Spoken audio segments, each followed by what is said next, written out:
¿Qué tan dispuesto está usted a arriesgar su vida? ¿Por qué cosas estaría usted dispuesto a arriesgar la vida? Francamente, a veces arriesgamos la vida por cosas que no valen la pena, o por lo menos no valen tanto la pena. Por ejemplo, arriesgamos la vida trabajando más de la cuenta para conseguir unos cuantos pesos más. A veces arriesgamos la vida manejando a velocidades peligrosas por llegar a tiempo a algún compromiso que tenemos. También arriesgamos la vida comiendo alimentos de poca nutrición por no tener que cocinar o por sentirnos satisfechos a bajo costo. En la historia que estamos leyendo nosotros en Daniel, hay 3 jóvenes que arriesgaron valientemente su vida. Eran Sadrac, Mesac y Abednego. Eran muchachos con un gran porvenir por delante. Trabajaban en altas posiciones en el palacio del rey. Aunque eran judíos, extranjeros en Babilonia, habían empezado su nueva vida en ese lejano país, como decimos nosotros, con el pie derecho. Eran además jóvenes piadosos, hombres de mucha fe.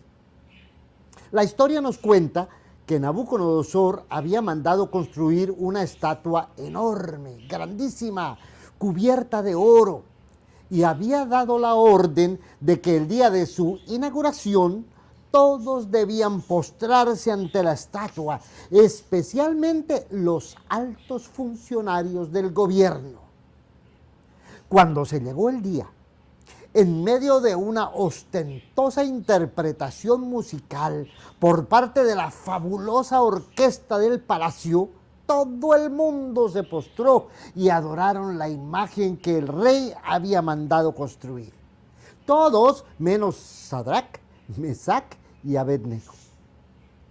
¿Quién entre toda esa multitud se habría dado cuenta de que estos jóvenes no se postraron? Bueno, varios caldeos, también altos funcionarios del palacio. Ellos se morían de envidia al ver que el rey había puesto a varios deportados de Judea en cargos respetables en el gobierno. Ellos estaban pendientes de cualquier oportunidad para elevar una acusación formal. Sabían que en asuntos de la fe, estos jóvenes judíos solían ser rigurosos y muy fervientes. Por consiguiente, estaban al tanto de lo que harían Sadrac, Mesac y Abednego respecto a la estatua que Nabucodonosor había levantado. Era su gran oportunidad, una gran oportunidad para deshacerse cruelmente de ellos. Así que tan pronto vieron que estos muchachos no se postraban ante la imagen, acudieron al rey con la siguiente acusación. Pongámosle cuidado. Deseamos que su majestad viva muchos años. Sabemos que usted nos ha ordenado adorar a la estatua de oro tan pronto como oigamos la música. También sabemos que quien no obedezca será arrojado a un horno encendido. Pero hay unos judíos que no respetan a su majestad, ni adoran a sus dioses, ni quieren inclinarse ante la estatua de oro. Y esto a pesar de que su majestad les dio puestos muy importantes en el gobierno de Babilonia. Estamos hablando de Sadrac, Mesac y Abednego. Eso dice Daniel capítulo 3, versículos 9 al 12. Y estoy leyendo de la traducción en lenguaje actual. Noten ustedes el énfasis que estos acusadores pusieron en el hecho de que las 3 personas que habían rehusado adorar la imagen eran judíos. Fíjense en que ellos interpretaron el gesto como una falta de respeto al emperador y a su religión.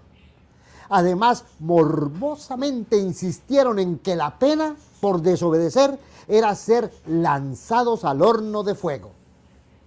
Con frecuencia el odio racial o religioso, el etnocentrismo, la envidia y los bajos instintos hacen que los seres humanos cometamos barbaridades tremendas en contra de otros.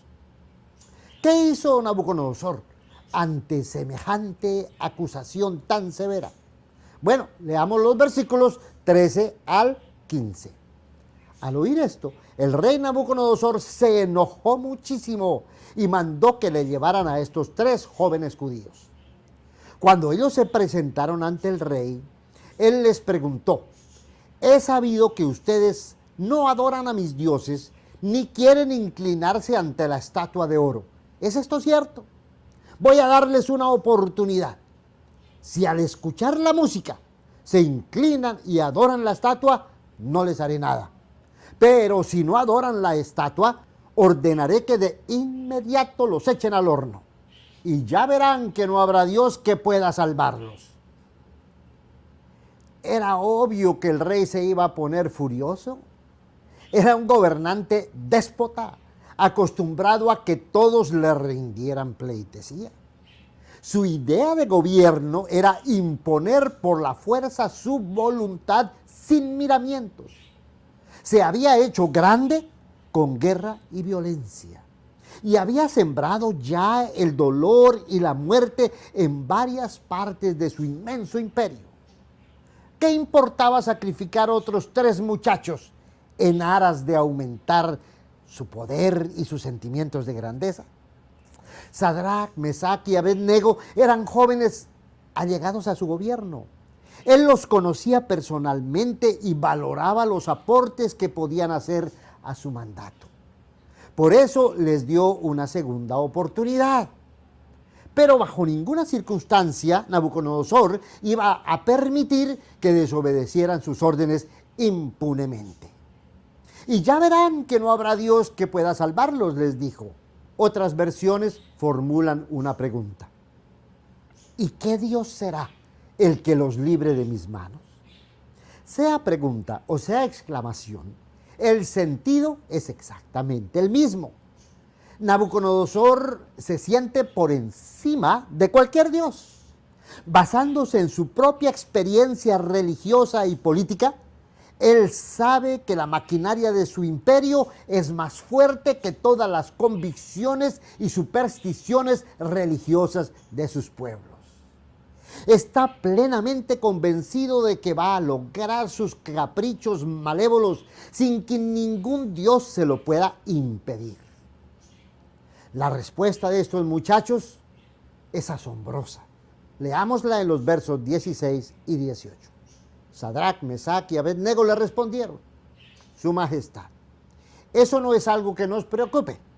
Si el Dios que adoramos así lo quiere, es capaz de librarnos del fuego y de su poder, oh Majestad.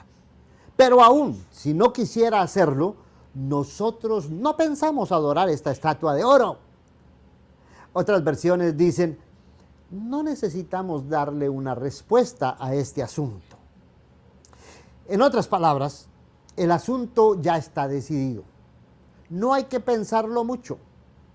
Los muchachos no tenían la menor duda de que Dios podía liberarlos. Pero esa no era la hora de implorar y poner a prueba a Dios ante el poder y la furia de Nabucodonosor. Ellos sabían lo que era correcto y lo que debían hacer, y no estaban dispuestos a caer en la idolatría imperial. La historia sigue contándonos cómo Nabucodonosor mandó calentar ese horno al máximo, ante la mirada aterrada de todos. El humo, las llamas, salían por la boca del horno, y era tanto el calor que los encargados de ejecutar a los muchachos se murieron. Es horrible pensar que un jefe de gobierno pueda tener tanto poder y tanta maldad y tanto odio como para quemar gente viva en un horno ardiendo. Seguramente que los jóvenes judíos no fueron los únicos ejecutados de esa manera. Muy probablemente este horno era una forma común de ejecutar culpables e inocentes, según el capricho del rey. Sadrac, Mesac y Abed-Nego lo sabían. Sin embargo, ellos también sabían que Dios es real y que puede salvarlo a uno, incluso de situaciones tan imposibles como la que estaban viviendo en ese momento. Lo que para los humanos es imposible, para Dios es fácil. Pero lo más significativo de la fe de estos muchachos es que ellos confiaban en la bondad y en la justicia de Dios. Si Dios no hubiera decidido salvarlos, ellos hubieran muerto confiando en la bondad infinita y en los misteriosos designios de Dios. Ahí está la esencia de los mensajes apocalípticos.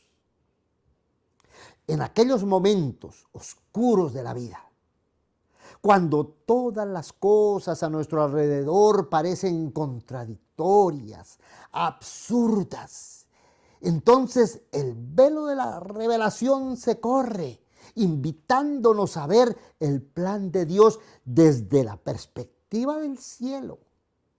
Pablo dice que Dios tiene un propósito eterno desde antes de la fundación del mundo. Ahí lo podemos leer en Efesios capítulo 1, versículo 3. Dios ha determinado el bien y ninguna maldad, ningún imperio, ni ningún sufrimiento podrá impedir que su plan se lleve a cabo. En la historia de Daniel, además de la portentosa liberación de los 3 jóvenes piadosos, hay otro hecho muy significativo. Leamos los versos 23 y 25. Sadrac, Mesac y Abednego cayeron atados en medio del horno de fuego ardiendo. Y entonces el rey Nabucodonosor se espantó y levantándose apresuradamente preguntó a sus altos funcionarios: ¿no eran 3 los hombres que echamos atados en medio del fuego?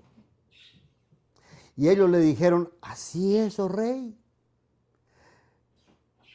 Pero dice el verso 25, miren, respondió el rey, veo a 4 hombres sueltos que se pasean en medio del fuego sin sufrir daño alguno. Y el aspecto del cuarto es semejante a un hijo de los dioses.